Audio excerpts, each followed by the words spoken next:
Do you think Phoenix would have won last night if Booker didn't pull that hamstring? Now, they were going to have to get Brandon Ingram under control. Brandon Ingram had 26 of his 37, Skip, in the second half.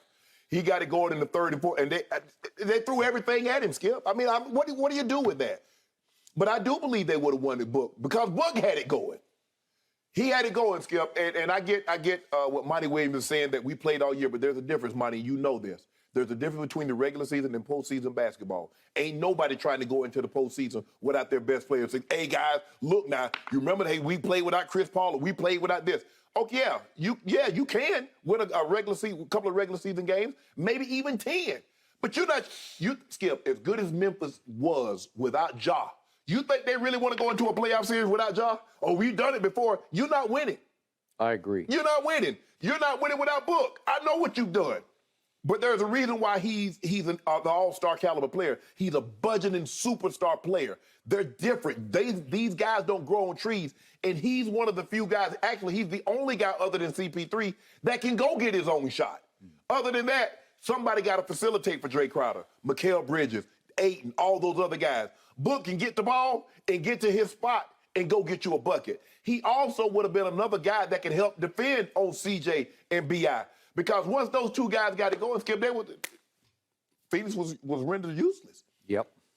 I mean, Mikal Bridges could only guard one, and whoever he wasn't guarding was giving it. And guess what? Once B.I. got it going, it was like Mikal Bridges wasn't even there. It was like, Skip, when these guys get it going, you can put the hand, Skip, you see everybody try to put the hand, try to block. Once that guy gets to that point, he can close his eyes and let it go. It's going in the basket. That's how good they are. But I do believe, Skip, the way Book had it going, Skip, I believe they'd have won this game, Skip. I really do. I really do believe, because Devin Booker is that dude. And it's like he's getting better and better and better. That mid-range, and Skip, he wasn't the greatest three-point shooter, but he makes enough of them to make you, and last night he had that three-ball going. He gets that shot going, Skip, you're at his mercy. It's kind of like KD. If KD gets his three-ball, Kyrie, these guys get the three-ball going, yep. How you stop them? Because you got to push up on them. Now they got the ability to go by you, can get all the way to the rim, or they can start and pull up from 15 to 18. But I believe they won this ball game. But they was going to have to get B.I. under control, because B.I. playing out his mind. Shannon Sharpe, you could be right.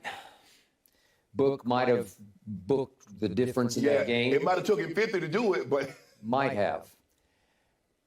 I'm just not so sure, and I don't want to disrespect the Pelicans by saying that's a done deal, that Booker means victory. Because I'm going to remind you, he got 31 in the first half, and then strangely, in that third quarter, all the way down to the 4:47 mark, he had taken one shot and missed it. Right. So he had 0 points in the third quarter, strangely.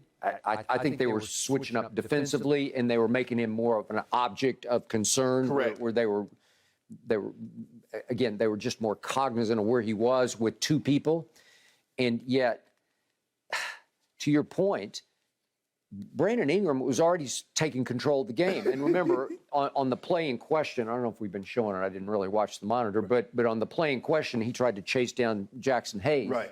And here we go, Jackson Hayes off to the races. That bucket made it New Orleans by 3 with 4:45 left in the game. You know, it's funny, on the pull, you can tell that it's strained. I don't know if it's pulled or torn, because it didn't have the appearance of that. It looked like he just came down wrong on it, and it looked more tweaked than bad. If you could see it one more time.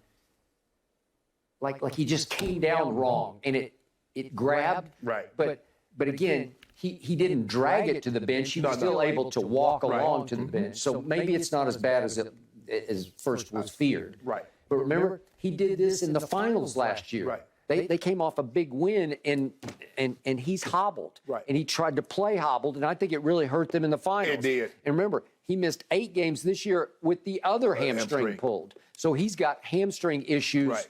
It's almost like Steph's early ankle issues. Yeah. He's had hamstrings. But that's an imbalance of some kind. Something's wrong. Yep, I would agree with you. Something's got to get fixed.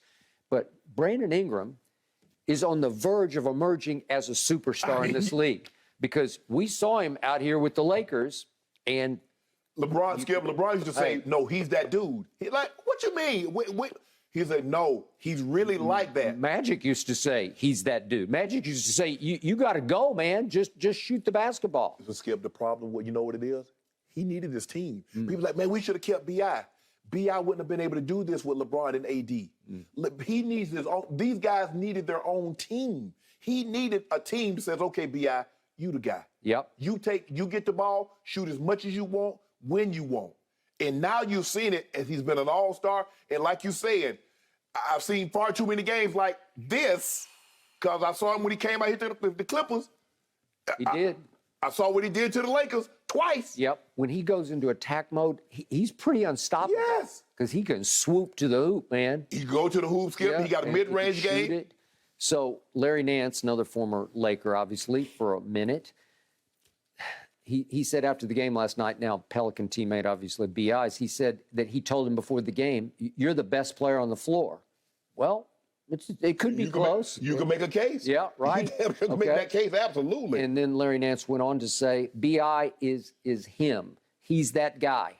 He said, I watch guys like B.I. and C.J. and McCollum, and sometimes it's like they're playing a different sport. They're that impressive. Well, C.J., when he gets it going, just stroking it, and he made 6 last night, he can be pretty unstoppable. Well, can I change my mind? I don't know if they would have won. You let a team shoot 57% from the three and 55% from the floor.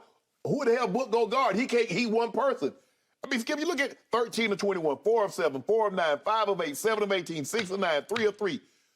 I mean, is anybody going to guard anybody? Yeah, because when B.I. takes 3 threes and makes all 3 of them, yes. And as I said, C.J. made 6. And if Herbert Jones is going to give you 2, Trey Murphy's going to give you 3, and little Alvarado is going to take 2 and make both of them, you're going to lose. Yes. You let team go 17 to 30 from 3, Skip. Yep. You're asking for trouble. That's 57% from 3. Can they keep that up at home in New Orleans? I don't know. They probably would have won by a bigger margin than that. They had 17 turnovers. They only got up 84 shots. Yeah. So allow me to say, this head coach of these New Orleans Pelicans, he is the next star coach. He is the next great coach. Yeah. Every time I watch him interviewed, he is so commanding, so calm, so in control. I like listening to him in the huddle because I want to hear what they say. I want to hear, if you're down, you're up. Yeah. What's his energy like? Because the players are going to feed. If you're calm, your players are going to be calm. If they feel that you're panicked, they're going to be panicked. I listen to him talk in the huddle. Like, guys, we got this. We built for this. We didn't think we were going to be the other night, here. he said, yeah, we got this. Yes. Yeah, in the playing game. Yes. We got this. Don't sweat it. We got this. And they listen to him. Yes. And he's not spewing a bunch of phony baloney cliches. Half these coaches in the huddle, you look at the faces of the players, they're not even listening. Right. I think at the end, Frank Vogel, I think they just tune him out. Yep. Because it's just a bunch of noise that they're hearing, right? Yep. But this Willie Green, who played for the Clippers once upon a time and played in the league, he is just commanding presence. He has an aura about him that I think this whole team is just being lifted by, like they got somebody on their side who is legit. Do you believe Book plays game 3? I just don't know. I don't know with hamstrings. It's the biggest muscle in the body. They hard. Yeah, I don't know. Because his whole thing is, Skip, is being able to drive and push, elevate.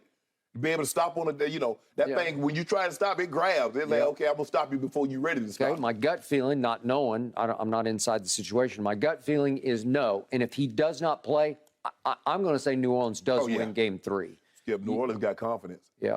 They got confidence they can beat this team. The irony is now Chris Paul is going back to his first stomping grounds because he was there in the beginning, and it was kind of Chris Paul versus the world. Yes. In that point when he was more of an offensive player, although he has flashes of it now. But, Skip, it just goes to show you how much goes into winning a championship. It's just not having good players. It's having good health. Good luck. Yeah. Hey, from what I'm hearing, Chris Paul wants this more than anything he's ever wanted. He's obviously earned the right to be here. They had by far the best record. And that's the only blemish on his resume. This is the only thing he doesn't have. And now I'm sure he's sitting someplace, like maybe watching us, shaking his head, saying, God, the injury guys just won't leave me alone. because they're It used to usually be him. picking on him, right? Exactly. It's usually his hamstring. Yes. And now it's his running mate's hamstring. And his running mate, I made a case late in the year that he should at least be getting some MVP consideration. Yep. And now he's gone, and now they're up against. It's interesting with these young teams because now we see New Orleans emerging, the T-Wolves, and Memphis. They're just legit. Right. They just got players everywhere, and they're fearless. They have arrived. And as LeBron is fading a little bit, we're starting to see that the kids are just saying, hey, we got next. But you see these guys with these performances. You see Jalen Brunson go gets 41. 41. We didn't used to see guys like that go get no 40. That was reserved for the superstar and the star players. Yep. Look, guys that's normally coming off the bench that's inserted into a starting lineup, Skip, they don't normally go get you 40. No. We see B.I., these guys, the Anthony Edwards in his second year, go give you 36 in the playoff game. These guys are supremely skilled now. And supremely arrogant about it in a good way. Like we're just fearless. And these guys work on their game, Skip. You can tell the guys that work on their game. You can. I mean, you look at B.I. B.I.'s gotten better every single year. Skip, he had a couple of injuries, had the blood clot. Remember, he had the blood clot. did. Missed a little time. Had the hamstring this year. He's had a little, but he's got his body up. He's gonna be thin, Skip. He's gonna be beanpole. He ain't gonna be. Stop trying to make him 225 pounds. but he ain't gonna be that. But he's thin, strong. He's wiry, but yes.